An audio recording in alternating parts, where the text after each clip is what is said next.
Okay, so we're going to be going over the Hemochron point of care testing device.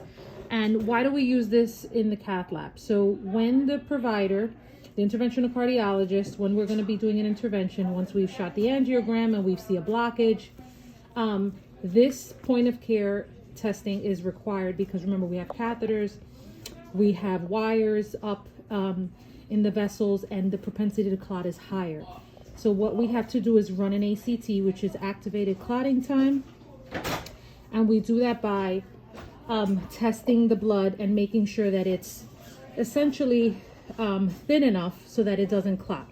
And we do that, and how we determine that is how long, and that's over seconds.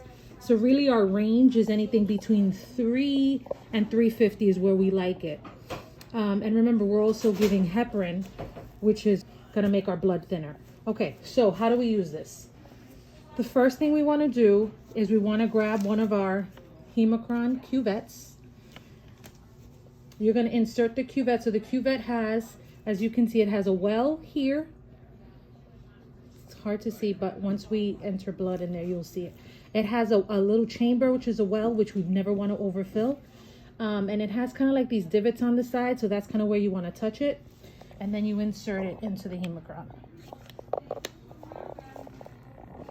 Once you insert the cuvette, it's going to ask you for your operator ID. So you're going to enter that in. You're going to press the enter button, and it's going to store it for you.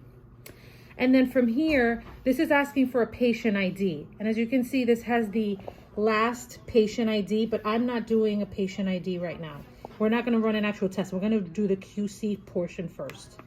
So you click on QC, and there's a couple of options. You have QC normal, QC abnormal. Those are the two that we're going to be working with.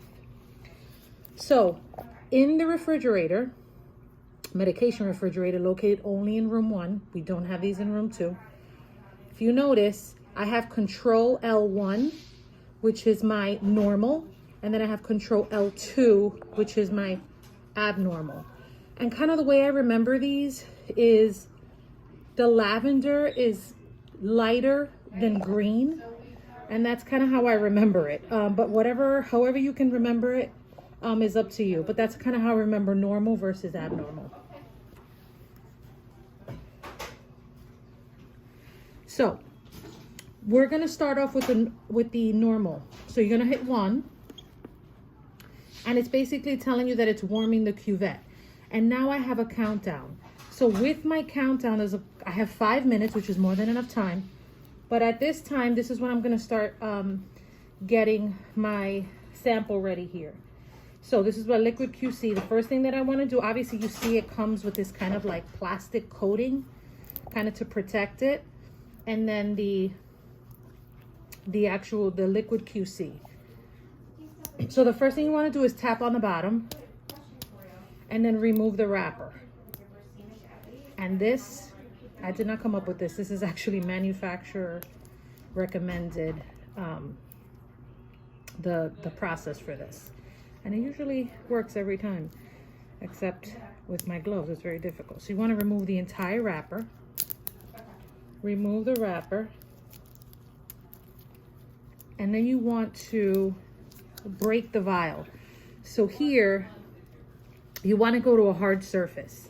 So what I'm going to do is I'm going to come to the surface here, and I am going to put the sleeve back on, and with the sleeve, just any kind of corner here, and crack. And I don't know if you can hear that, but I'm cracking the contents, and I'm just rotating it. And after I crack that, what I want to do is I want to invert the ampule, and I want to do this about 10 times. 1, 2, 3, 4, 7, 8, 9, 10. Okay, so after I inverted it, I flicked it 10 times. I'm gonna go ahead and I'm gonna give a drop. There's my drop. And then I'm gonna come to the well, and I'm gonna add a drop to this well. And I never want to overflow. Okay, so that looks good. And then I'm going to press the start button. I'm going to hold. You not only have to press the start button, but you have to hold it down. And if you see, look what's happening here. It's actually taking in the contents. It's removing waste. And then there's a countdown. So after the countdown, we'll know if we passed or failed. Our normal QC has passed. Please follow the same prompts when running the abnormal QC. One of the things I want to mention is we definitely, once this, I mentioned that this is stored in the refrigerator, you always want to warm it. You want to warm it, remove it from the sleeve, warm it before you run the test. It doesn't have to be too warm, just keep it in your hand for maybe 20 to 30 seconds before running it, because it needs to be run at room temperature. The other thing that I wanted to mention are the cuvettes. So with the cuvettes, as you can see, this box is not labeled. We get these from the pharmacy. They're stored in the refrigerator. These also have to be utilized at room temperature. So once we take them out of the refrigerator, they can live outside. These are stored in our drawer in the cath lab, but we need to label the box 90 days from the date that it was removed from the refrigerator. Okay, so keep that in mind as well. Those liquid QCs are run once every 24 hours, and that's usually the person who opens up the lab, like the 6 a.m. person. The other thing is there is an electronic QC that happens on its own every 8 hours, and the machine will do that on its own. So sometimes you'll walk in the lab and you'll see that there's a countdown happening, and you're like, wow, well, what's going on? I didn't run the liquid QC. It's the electronic QC that's happening. So once this is done, all you have to do is remove the cuvette.